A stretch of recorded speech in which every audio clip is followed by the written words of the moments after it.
Welcome to What Crisis? Fully living in your midlife and beyond. I'm your host, Dan Johansson. What Crisis offers insight and guidance on living an intentional life for people who find themselves on a journey of growth in their middle years. Is there a crisis? Absolutely. The crisis of realizing you're literally on the backside of your life and you haven't truly been living. Whether you're looking to grow into a better version of yourself, or to find or strengthen your loving relationships, or maybe just learn how to give yourself the permission to lead a purpose-driven life with joy and grace, you'll learn something new every episode. So come along for the ride. Welcome back. Let's get back on track, sorry for the rhyme, with communication and just how important it is to learn people's communication styles for effective relating. One of the things that often derails a relationship, be it friendly or romantic, is a lack of clear communication, along with making assumptions of understanding.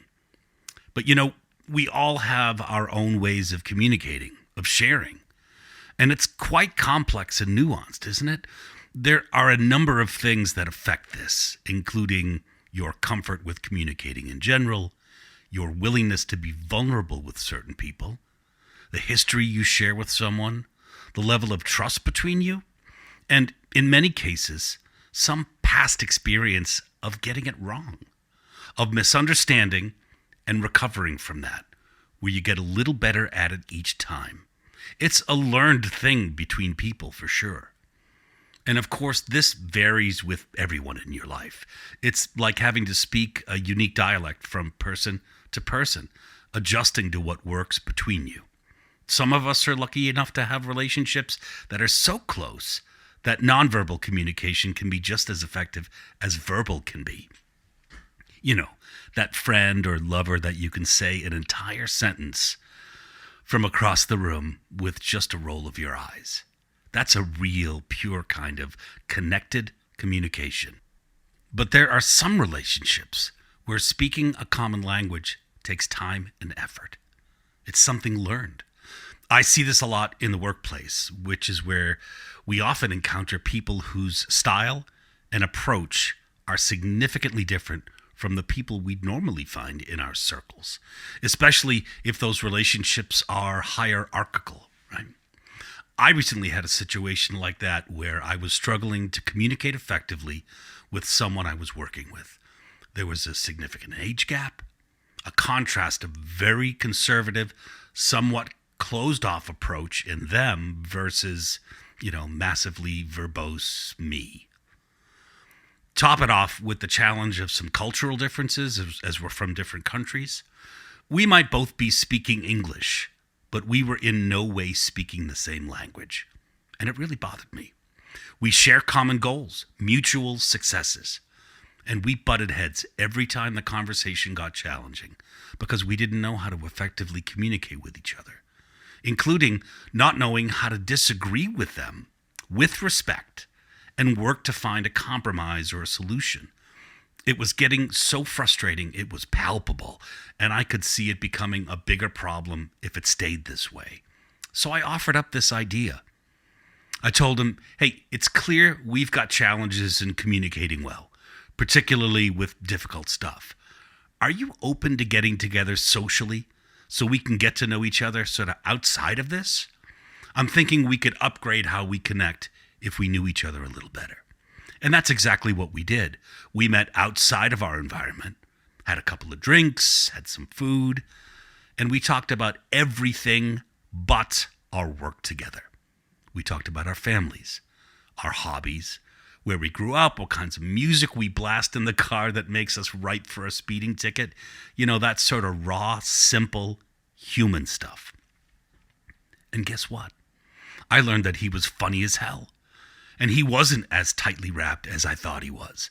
A belief I'd formed from a place of assumption, which was totally my bad. We actually had a lot in common. and a whole bunch of things that were very different as well. But after a few hours, lots of laughs, and maybe a little bit too much gin, we got to the place I was hoping we'd get to. Early in the discussion, I told him my goal was to get to know each other better so we could learn how to tell the other to go fuck themselves. Respectfully, of course, right? But seriously, I knew the key to working better together would come from learning about each other. And in the course of that, getting a better feel for not just who they are, but how they communicate about their life. As I said, effective communication between people is a learned thing. It's something we get better at the more and longer we know someone. That eye roll across the room with your person, that probably took years to develop. But once you have it, you have it.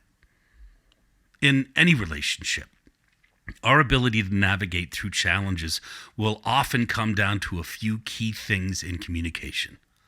A willingness to say what you need or how you feel. That comes with time, vulnerability, and plenty of practice. It's a willingness for the other to be curious and really listen, and to also accept what the person is saying as their truth or their need, and being willing to meet them there, whether we completely understand it or not. This is their truth and their needs, ultimately. But the cornerstone to effective relating and communicating comes from the desire to connect with this person. Desire to connect.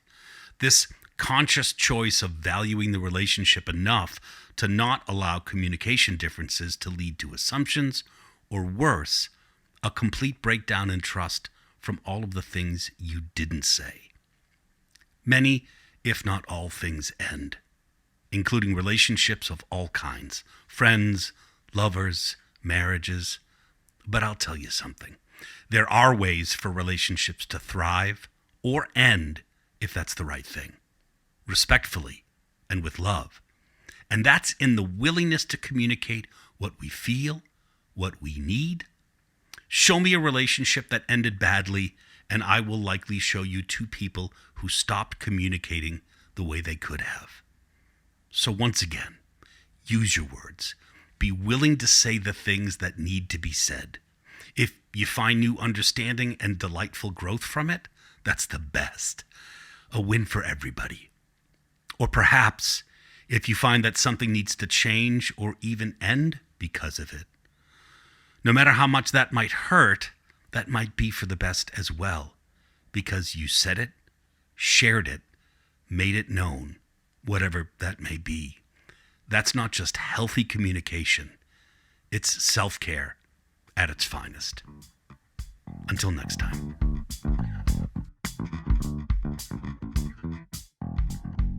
Thanks for listening and spending part of your day with me. If you like what you hear on the podcast, please subscribe. And if you're so inclined, since you like it anyway, please leave a kind review. For more information, follow me on danjohansson.com, where you'll also find a link to my brand new book, The Way In, which is out and available right now.